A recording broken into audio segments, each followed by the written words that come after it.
Stonehenge is a place of great mystery. There is as much mystery as to how it was built as there is mystery to its purpose. Built thousands of years ago, Stonehenge was the center of a society.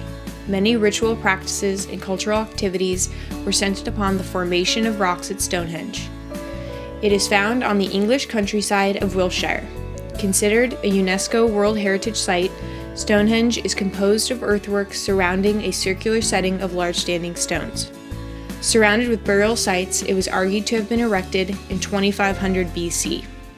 As time went on, more additions were added to Stonehenge to serve various cultural and scientific purposes. While many cultures used Stonehenge over the years, the most well-known culture was that of neo-paganism. The Druid culture, which follows a neo-pagan way of life, used and continues to use Stonehenge as a place to practice rituals and cultural activities. It is for this reason that Stonehenge has roots in scientific observations. The Druids had many rituals that relied upon the changing of the seasons. Their farming and agriculture was extremely important to the culture, so it was vital to be able to understand the changing of the seasons. Because of this, the Druids were able to accurately observe and predict the summer and winter solstice, and the spring and winter equinoxes. In the following, we will be demonstrating and explaining how this was possible.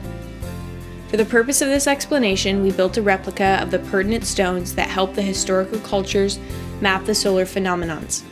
While there are other stones and others missing, the formations shown were necessary for the prediction and observation. First, it is important to understand what a solstice is. A solstice is an event where the tilt of the Earth's axis is the most tilted towards or away from the Sun. From Earth, the Sun seems to be in its northernmost or southernmost position, respectively. Happening twice a year during summer and winter, the Sun seems to stop before reversing direction. An equinox occurs when the Earth's tilt is neither towards nor away from the Sun, but the Sun is directly vertically above a point on the equator. From the Earth, the Sun appears to be directly overhead.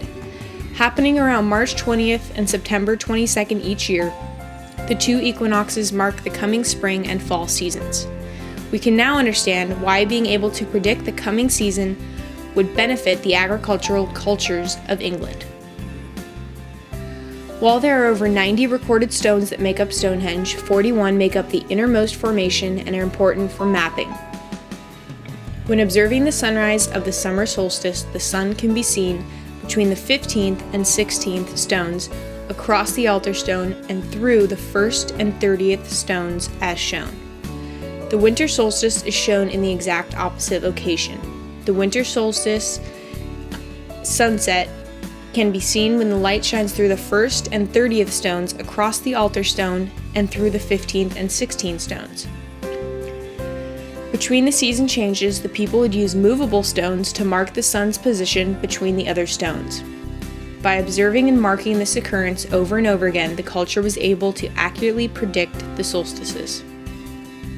The marking of the equinoxes was much more involved and relied upon stones much further out from the center formation. Some theories even point to Stonehenge being able to determine positions of Mars and Jupiter and the solar phenomenon associated with those planets. While the questions of how Stonehenge came to be may never be answered, one of the whys certainly has been.